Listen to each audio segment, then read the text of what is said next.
What's happening, everybody? Welcome back to the TB Toycast YouTube channel, and today we are unboxing from Kenner. And starting lineup, it is the classic Bo Jackson. So excited about this one, of course, representing his time in the Chicago White Sox organization. I've unboxed a couple of starting lineups already, as most of you know. First was Ken Griffey Jr., followed by Nolan Ryan. I'm not going to unbox a ton of starting lineup, but a lot of, fan favorites of mine. Bo Jackson, everybody remembers Bo from the late 80s, early 90s. He was a two-sport athlete, as a matter of fact. I would like to get a football figure of him as well. I think that'd be a lot of fun. But I think most people remember one thing about Bo Jackson, and if they could do a figure of this, it would be insane.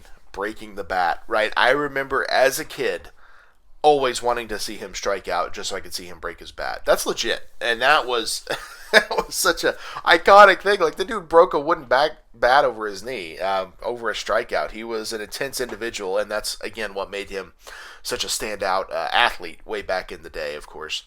Of course, Bo Jackson in his classic Chicago White Sox gear. There he's swinging the bat there. We've got a trading card. Looks like a poster with this one. Carding's a little beat up and a little yellowed, but not bad, all things considering, when this came out. Of course, 1992 was the year for this one.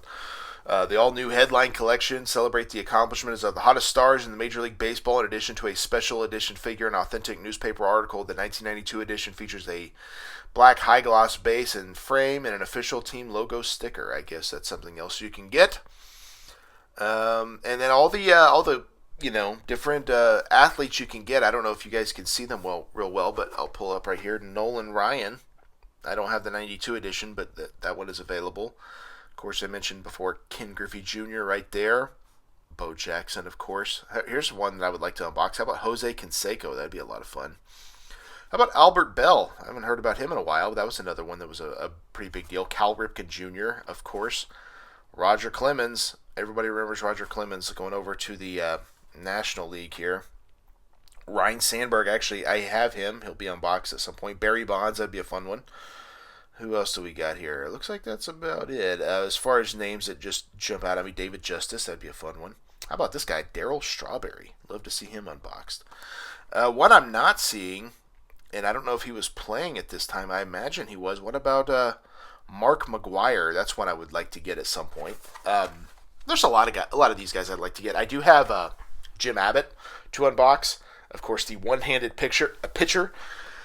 I always thought that one was fun because it's a unique sculpt, right? Not to make fun of his disability or anything, but it's like that they could not use that for anyone else. So getting that figure was like, oh, I got to get that one. Of course, I mentioned Ryne Sandberg. Another one I picked up recently was Deion Sanders.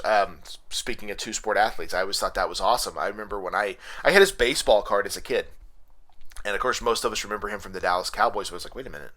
Deion Sanders? Like, no way. Sure enough, two-sport athlete. You don't see that now, right? I think it would be kind of cool to see that now. I can't imagine how unbelievably difficult that would be to be able to do that. And that's a huge testament to Bo Jackson and Deion Sanders and anyone else that was able to pull that off. But I feel like that would be a very, very difficult thing to do two major league sports like that. That would just be absolutely insane. But of course, Bo Jackson, a cultural icon. I mean, a lot of people way back in the 80s and 90s, everyone knew Bo Jackson. He was as big in baseball as I would say anybody ever was. He may not have been the biggest star. He wasn't. I don't know if I'd say he's like Michael Jordan level, but he definitely was up there. We got the figure out right here. Of course, the cool thing about these is these are almost like statues, so they display very well because they're made to stand up like that, and I think that's really cool. We got the trading card, and we got it looks like a poster, which I'm going to pull out here. Actually, it was on the card very well considering the age of this figure. 1992 was definitely a long time ago. Looks like we got a poster.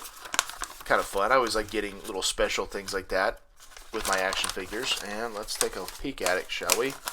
There he is, Bo Jackson. Bo knows. Very cool poster. I love the border there. Of course, we got Superstar poster series Bo Jackson and an MLB logo right there. A couple different logos, and then, of course, the starting lineup logo. No, that's cool. That's a really cool poster. Fun stuff. I would have been all about. I would have hung this on my wall back in the day. I loved getting old wrestling posters and things like that. I would have definitely hung that on my wall. Of course, these cards are a little on the thin side, but if you guys remember, the Nolan Ryan card kind of got messed up on me, so I'm glad this one looks good. Of course, we got him there in his hat. Nice big smile. Bo Jackson, height 6'1", 235-pound, bats right, throws right. Drafted in the Royals, number 4 in 1986. Signed as a free agent, born 11/30/1962 in Bessemer, Alabama. Home is Leawood, Kansas. And then we got his stats from 86 through 90. And it looks like 91 he was on the disabled list, so probably had an injury. It's always a bummer, of course. Played for the Royals all the way up through 91 when he was looks like traded to the White Sox. So pretty cool card there. Set that right there in the background. We're going to take a look at the figure. Of course, not a lot going on with these figures. The articulation and the likeness are not ever the greatest. Of course, we got his number there, and Jackson on the back, and of course, articulation at the arms and at the waist, and that's really about it. But boy, these look a lot different if you if you move the arms around. It's like, what do we got going on here? But of course, this is we got mid swing. We're gonna move the head like he knows he hit a good one and he's checking it out.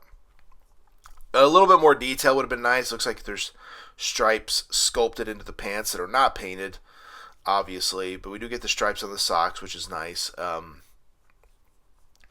I said, these were more, I think, about getting everybody out as opposed to move this poster out of the way. It's a little bit in the screen there.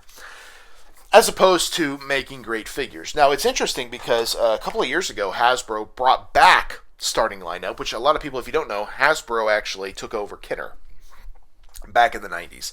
So Hasbro brought back starting lineup a couple of years ago with 8 basketball figures. They didn't do this. They did highly articulated deluxe style figures, $50 price point.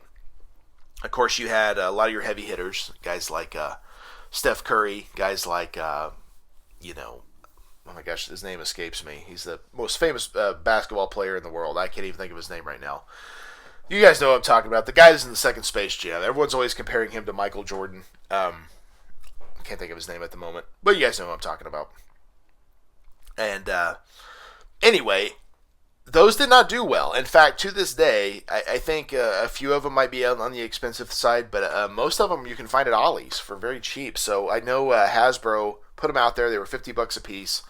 A lot of people had some sticker shock with that, obviously. And then, a few months down the road, they were like, "Oh, these are $25 each now," and that's disappointing. That's super disappointing because it's like, whoa, if someone paid $50. And then a few months later, now they're $25. They're half price when they probably should have been $25 to begin with. That's a lot. But a lot of things have changed, with the articulation, with the more, redefined sculpts, the tattoos, things like that. There's a lot of things that they were trying to do right. They were trying to do like legitimate shoes, like the Nikes that they would wear, or whatever that might be. LeBron James, that's his name. It escaped me for some reason. Everybody knew who I was talking about, though, right? So it's weird because if they had done this style, people might have crapped on it. Although I would have probably bought some if they had done. But if they did current day guys in this style, I don't know.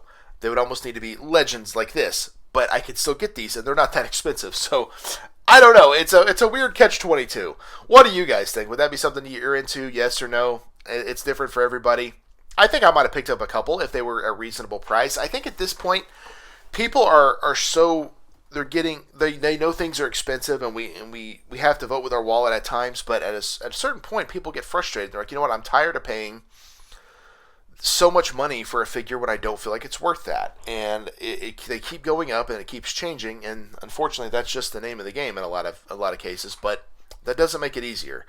So getting these on eBay for about $10 a piece is really not bad. I think this one is like maybe 15, but.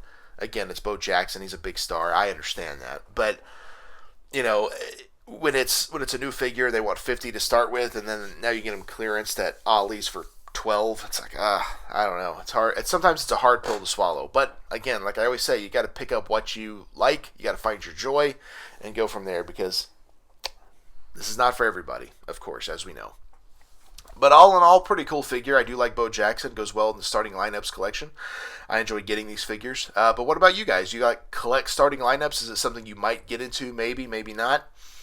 It depends on what you're into, right? Because everybody's got a bunch of different collections. And, sometimes what gets you out of a collection is something new coming along, right? And, all of a sudden, I'm like, ooh, I really like these Masterverse figures. Maybe I'll cut down on some of the old school stuff. It does change from time to time. But again, got to vote with your wallet, as we do know.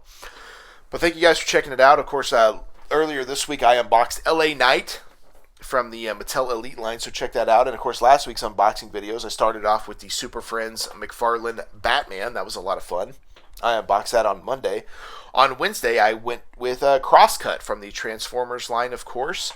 And then on Friday, it was Widowmaker from the Spawn Retro line. Check all those out. Check out Tales of the Toy Box, dropping every month. This latest episode was all about X-Men Toy Biz Series 1. And then, of course, What's on the Pegs, dropping every Saturday. Find out what I'm finding in my toy hunts. Maybe I'm finding some starting lineups. You never know. That's why you got to check out every episode of What's on the Pegs. And, of course, check out the TB Toycast podcast.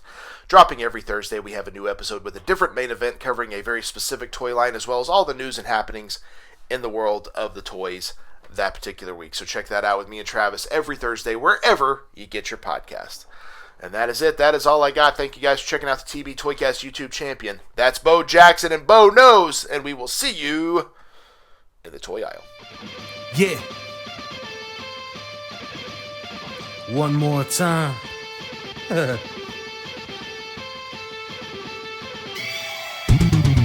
It ain't over till I say it's over. So lock the cage up, cause this is a takeover. The wait's over. If this the final time we meet, then you'll be on your back on my feet. Then I'll tip the cage over as a hangover. I'm super fly so I can splash off the top. And I can shut down the shot.